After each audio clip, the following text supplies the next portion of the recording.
Hey, this is Notser, and we're in the Tier 7 Premium U.S. Cruiser Indianapolis.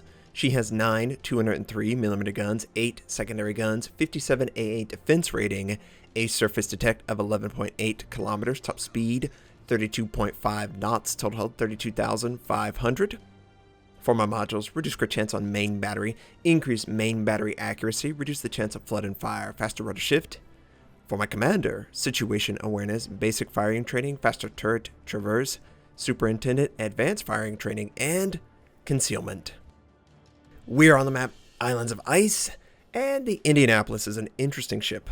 It's got a very interesting story, and the stats are kind of interesting in the game, so let's just cover the story real quick. It was a ship that was sunk. Sailors went into the water, had no support vessels close by. They had to stay in the water for an extended period of time. While in the water, 60% of them were killed by sharks. And we're not talking like 15 people going in the water. We're talking like 900 people. That's just absolutely insane. The amount of sharks that had to have been in that area. It had to have been one of the most gruesome events for anyone in the war, let alone these sailors. I just can't imagine that sort of feeding frenzy. And the interesting thing about the Indianapolis, it is the primary motivation for the sailor in Jaws. You know, the crazy guy that wants to kill all sharks, hunt them down. He's supposedly experienced the Indianapolis and everything that happened in that fateful event. I would hate sharks too if I had to go through that. Now, luckily, I don't have to go through that, so I actually enjoy the idea of sharks because I appreciate their power. But as far as the Indianapolis's power in game, where does she stack up? Well, she's a Tier 7 U.S. cruiser, and she has access to radar. The radar that you use to spy those destroyers that they gave to the Soviet cruiser line, and then they added in to the U.S. cruiser line and made those two lines dominant whenever you're trying to counter destroyers. Yes, that skill. So, of course, you need to make sure you load it in. By default, you have a fighter, and I would highly recommend you swap that right out for radar. Now, it only lasts, I think, 25 seconds, and it has a range of 8.5, 9 kilometers. So you got to be pretty close, and the detectability of the ship isn't that good. So you're basically going to be highlighting that you exist in order to scout out the enemy. Now, we don't have a destroyer in sight. We have an enemy New Orleans, the Tier 8 U.S. cruiser. I unloaded my HE, and I swapped to AP, and now I'm firing at the waterline, and I'm hoping for a citadel, and we get two. Unfortunately, we don't get the killing blow. A friendly gets the killing blow. The ship is dead, though. That's the most important thing. Now, my radar wasn't very effective because the enemy destroyers were hidden behind islands, at least from my view. And I think radar is one of those skills that is multiplied through communication. If you can let people know that you're about to use it, you can take out a destroyer. If you don't let people know, you're probably not going to have a lot of success with it. It's going to have a long cooldown. It's going to be a frustrating skill to have loaded on your ship. I choose to engage the enemy battleship. He's just barely in range, and I use my trick. It's about 1-to-1 with a Colorado, maybe a little bit of a lead because it's a short, stubby battleship. And it is max range, and we hit. We hit just a little bit, but we hit. There's no way I could hit that without using the aiming technique. It's so fantastic. All ranges are viable. And you should try to make use of the range that you have access to. The detection is not good on the ship, in my opinion. It is pretty bad. I mean, I have concealment. I have it as buffed up as it will be with my Des Moines captain. And it's like 11.9 or 11.8 default. That's just awful. Enemy Hatsuharu is trying to escape. We're doing sort of a blind fire. Last known position right. We're also trying to capture C. We can't allow the enemy team to have an advantage. It's only like 5 minutes in the match, and they already have 2 bases. They would have had a 3rd base, plus they have 2 more ship kills than we do. So, what is the team doing? You know? Play the objective, play smart. This enemy Atlanta, he's not really playing smart. He's getting very close, and he's willing to show his side. I fire HE. We're hoping to get a fire. That would be fantastic. We don't. We do 3100, which is alright. I swapped to AP. I'm trying to consider, will the Atlanta open up his side? Maybe be a little bit more softer, easier to penetrate? Yes, he will. Okay. So we leave the target. We try to get a waterline shot. And we do 2 citadels for 9,200 points of damage. And it's not enough. Maybe a friendly can follow up. They try. Can we get the kill? It would be great to get this kill. It looks like our dispersion's going to work in our favor. And see you later, Atlanta. Another citadel. We've already got 5. So that tells you right off the bat, if you play the cruiser as you would expect, fire HE at a target that is bow or stern on, or has a harsh angle, you fire AP at a broadside target, you are going to have a lot of success. And you need to make use of that style in order to maximize your 203mm guns. And I tried to assist in killing the Amagi. Unfortunately, I let him a little bit too much. I didn't expect him to come to a complete stop. I'm going to try and engage the Kiev. We'll see if we'll get any damage. It's a long shot, right? It's not guaranteed. It's a fast destroyer as well. It's a Soviet destroyer. So you know it probably clocks in over 40 knots. Turns on a dime. Has lightning guns. But its torpedoes are garbage.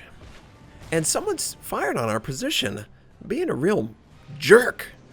It's that enemy cruiser over there. I can't imagine it's the Hatsuharu or that other destroyer. I believe there's 2 destroyers right there. They're very close. And these battleships, they're not paying attention to me at all. I'm trying to get as neutral as I can against the ships that are engaging me. I held on to my damage control until I could confirm that I'm basically outside of their range or outside of their interest.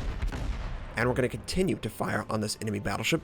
I don't have access to damage control. However, we did put out the fire. So right now, we've brought it back. We're tied on ship kills. The enemy still has an advantage in bases.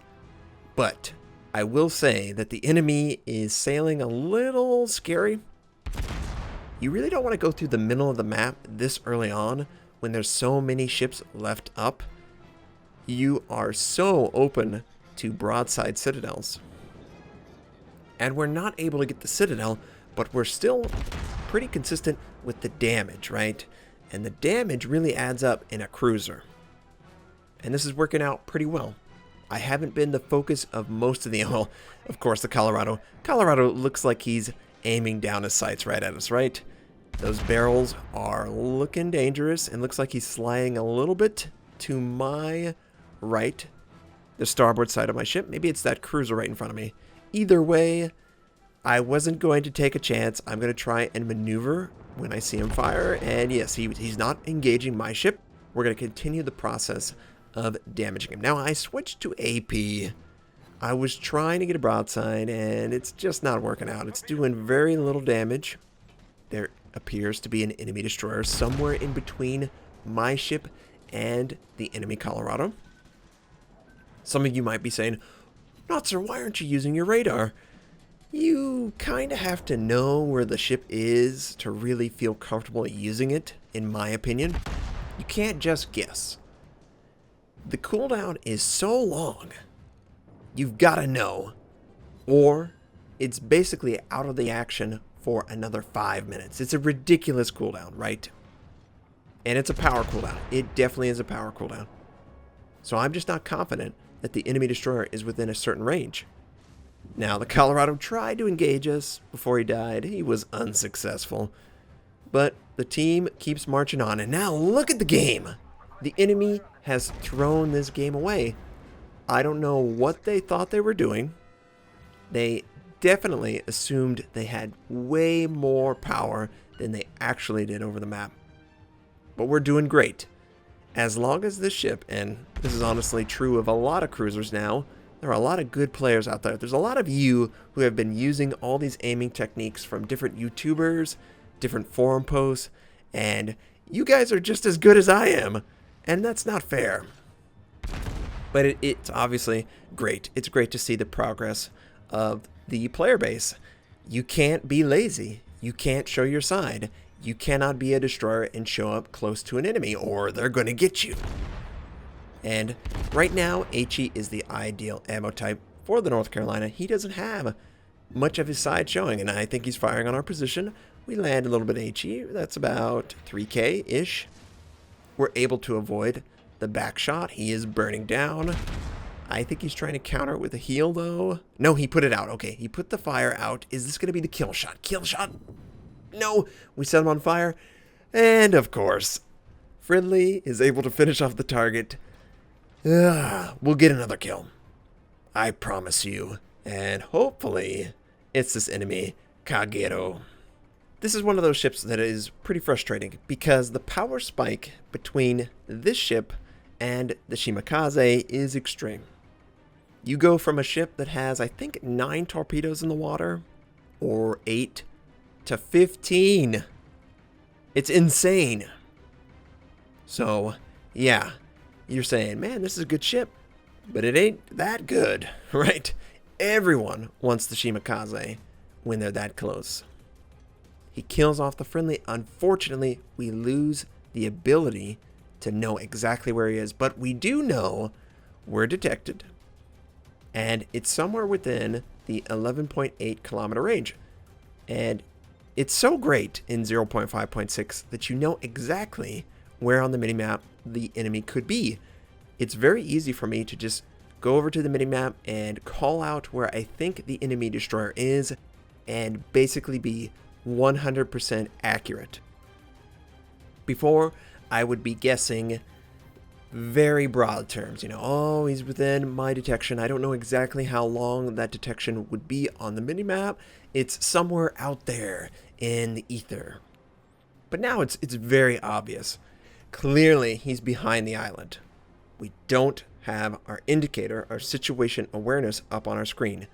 I expect that I'm going to round the island and run into him as he's trying to escape. That was my assumption. I do have radar and hydro. I'm ready to go. I'm ready to take this guy out, completely counter him. What? He's not supposed to be this close. Oh, crap. Here come the torpedoes. Dodge. We're going hard to port, full stop, full stop. Okay, we dodged the first set. We're not going to dodge the second set. Can we get it down to one torpedo? One torpedo. Oh, okay. We fit in just enough. We take only one torpedo. Of course, it causes a flood. Of course, we repair the flood. But now, I have my radar, I have my hydro. There's no way you're hiding from me. You are a dead destroyer. And it feels really good to throw these shells into his hull. He tried to assassinate us. He threw everything at it, and he lost. And we dodge the Indianapolis trying to fire at us. Plus, we get to benefit from the destroyer's smoke that he laid down. We are hidden to the Indianapolis. We can fire on him. He's being scouted by a friendly because he's fired recently. So I'm just going to wait it out. And of course, just as I come to a complete stop, he disappears. Last known position, he's headed north. So I'm going to wait a little bit until I feel confident that he might not be trying to come back, because I am pretty low and a really good broadside with AP would end me very quickly. So as we wait it out, we have an advantage, obviously, in points and in ships. The game is basically locked. We just have to see who's going to get the last shot. And as I'm moving forward, I underestimate how slow the ship is taking to sink to the bottom. But no, it's a commentary, Notser, on the trials and tribulations of a destroyer versus a cruiser. Can't you see it's artistic? No, I'm just trying to slam this guy into the water as quickly as I can so I can continue moving forward. But hey, if you want to take some metaphor, you know, rubbing it in his face, it's fair game, I think. He tried to kill me. You saw it. He was a little sneaky destroyer, and I would pat him on the back. He did exactly what I would love to do. Completely surprise my enemy and potentially set up the torpedo attack. Now, if I was that destroyer, and I was put in that position, coming around the island very close, I would send one torpedo against my enemy's predicted path. I would hold the next one after I see the enemy commit to a maneuver. Either they're slowing down, turning their ship, or some combination, right? I talked about this in my Hindenburg because it also has 2 sets of torpedoes. And you don't need, especially my ship, you don't need all 4 torpedoes to hit. You don't need 8 torpedoes. You just need 1 good sent set from one of the 2 torpedo launchers. And the best way to confirm that you're going to hit the target is to send one to force the enemy one way, sort of like basketball. You force the player inside and you have defensive help. In this case, you force the enemy to dodge one way and you set up a crisscross pattern. There's no way he's getting out of that. He had to kill me. That was his only way to save his life. And he didn't do it. I'm really hoping that he watches my channel and the video and he'll see this and he'll understand my explanation. Because I think it's sound. I think you want to try and have an idea of how much damage your torpedoes should do. And then you should set out to hit that amount of torpedoes against the enemy. In that scenario, you only needed 1 set. And as long as you set up the enemy into a position where he could not get out of it, you would be able to kill him outright and run away. That was his only opportunity. Now, I'm trying to get in a position to help the Ibuki against the enemy Indianapolis, but I predicted it. They predicted it. It's going to be a ram fest, and I'm just upset that I can't get around fast enough. And yep, mutual destruction, ram kill. It's always entertaining to see it, be a part of it. But boy, we got 2 kills, 5 citadels, 72,000 points of damage, over 600,000 credits earned, 2,882 base XP in a tier 9 match, by the way. Just barely, of course, 1 on each side. The ship plays like a Pensacola with a little bit better maneuverability, maybe a little bit less armor, and it has access to radar, so I think it's a little bit better, right? Or a lot better. Radar is just that good if used in the right situations. I hope you enjoyed this game. I hope you have a fantastic day, and I'll catch you next time.